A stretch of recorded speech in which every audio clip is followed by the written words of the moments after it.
Vande Mataram, the Kashmir files जो movie है बहुत दिनों से देख रहा हूं। सबसे पहले तो जो इसका विरोध कर रहे हैं उन लोगों के लिए मैं तहे दिल से बोलता हूं, तुम्हारी ऐसी की तैसी कमीनों हरामखोरों सालों, पहले पढ़ लिया करो, जान लिया करो।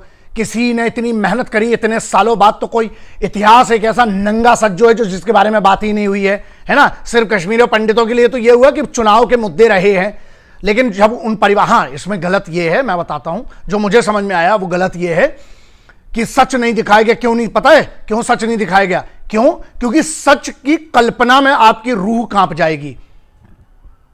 दो बातें हैं, दो इसमें। एक कि सच इसलिए नहीं दिखाया गया कि जिनके परिवारों पे गुजरी है ना, वही 19 जो बेसिकली जो बिगिनिंग में मार्च अप्रैल, जनवरी फरवरी मार्च अप्रैल में जो पूरा नरसंहार हुआ है 1990 में।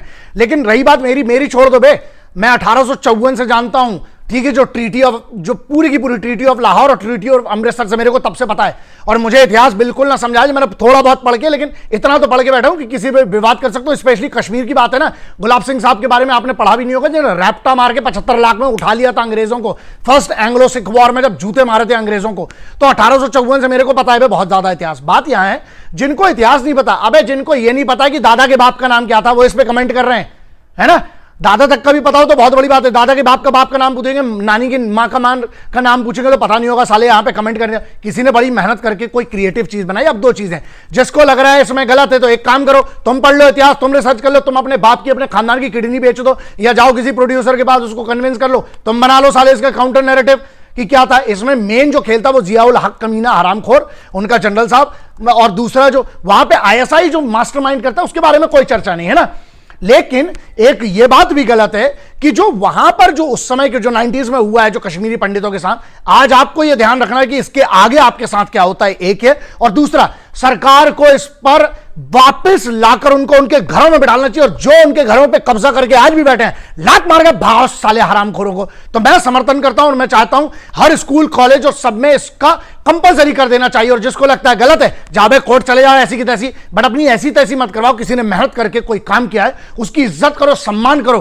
कलाकारों ने बेहतरीन काम किया, और सुनो, हमें औकात नहीं है किसी के भी कि पैसे देके रिव्यू करवा ले। अगर पैसे देके रिव्यू करना होता, हर हफ्ते की 4 मूवी आती हैं, मेरा वो काम नहीं है बे। इसीलिए मैंने इस पे इंतजार किया, मैंने अपना वक्त लिया, क्योंकि मैंने क्या कहा था, बहुत सारे लोग लिख रहे थे सर आप इस पे रिएक्ट करो, क्यों करे बे, तुम्हारे बाप के नौकर लगे, हाँ तुम्हें अगर खुजली है, तुम्हें कुछ गलत या सही लगता तुम भी कर रहे हो ना, हम तुम्हारे लिए सब करें, शादी हमारे भरोसे करोगे क्या बे, हाँ। तो ऐसा है, खुद की जिम्मेदारी लेना शुरू कर दो। मेरे भरोसे भी मत बैठो, किसी के भरोसे मत बैठो। अगर तुम्हें लगता है कश्मीर में क्या हुआ क्या नहीं हुआ, आधे से ज्यादा इंफॉर्मेशन वहां पर इंटरनेट पे अवेलेबल है, और नहीं है तो थोड़ा कीड़ा लाओ, जाके पढ़ाई करो। हम लोगों ने पढ़ाई की है उसके बारे में, एक मैटर ये करता है। और दूसरा सबसे बड़ा मुद्दा ये है, जो लोग इस पूरे मुद्दे में हर मुसलमान को भी गलत कह रहे हैं, वो भी गलत है। क्यों गलत है? इसका मतलब आप अब्दुल कलाम साहब के बारे में भी गलत कहना चाह रहे हो, आप अब्दुल हमीद साहब के बारे में भी गलत कहना चाह रहे हो। मैं कहता हूं ना हिंदुओं से ना मुसलमानों से इस मुल्क को तकलीफ है, गद्दारों बेईमानों से। अब अच्छा, तो सरकार में जो लोग थे वो किस कम्युनिटी के थे? यहां मुद्दा यह है कि एक सत्ता होती है और उसके बाद कुछ होते हैं। मुझे बहुत गर्व है बे, मुझे बहुत गर्व है सनातनी होने पर, लेकिन उससे बहुत ज्यादा गर्व है मुझे हिंदुस्तानी होने पर।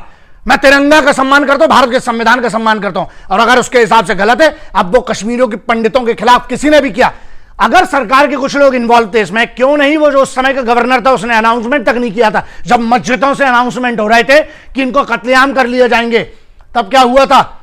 तो उस गवर्नर को क्यों नहीं सजा मिलती है? उसको क्यों नहीं टांगा जाता फांसी पे? हाँ, उस पर क्यों केस नहीं होता? क्यों तब कोर्ट सब क्यों बड़े बड़े जजमेंट रखे रह गए? तो इसलिए पहले आप पढ़िए, इस पर मैं एक डिटेल करूंगा। पहले यार एक बात है ना, कश्मीर समझ लो, है ना, ये मुद्दा अभी का नहीं है। 71 में जो इनके साथ थे सब, तुम्हें तो पता ही नहीं होगा कि पाकिस्तानियों का यूक्रेन ने कब से साथ दिया था। बहुत सारी चीजें हैं इसमें, बहुत सारी चीजें हैं, लेकिन एक बात बस ध्यान रखना कि अपने वतन को ना अंदर से खोखला मत होने दो, मिलके रहो। और हां, जिसने गलत किया, कश्मीरी पंडितों के साथ जिसने गलत किया है, आज मैं सरकार से कहता हूं कि आज आप पूरा का पूरा आपके पास पावर है, आप मेजॉरिटी में हैं, ठीक है। तो मैं ये कहता हूं कि आज भी बहुत कुछ किया जा सकता है, मुझे आशा है सरकार करेगी। और ये आपको सोचना है कि अगर कश्मीरी पंडितों की आज भी सेम स्थिति है तो अभी भी कट रही है क्या, और अगर आज बेहतर है तो आपको इस चीज का कैसे हक अदा करना है वो आप सब समझदार लोग हैं। जय हिंद, वंदे मातरम, इंकलाब जिंदाबाद, भारत माता की जय।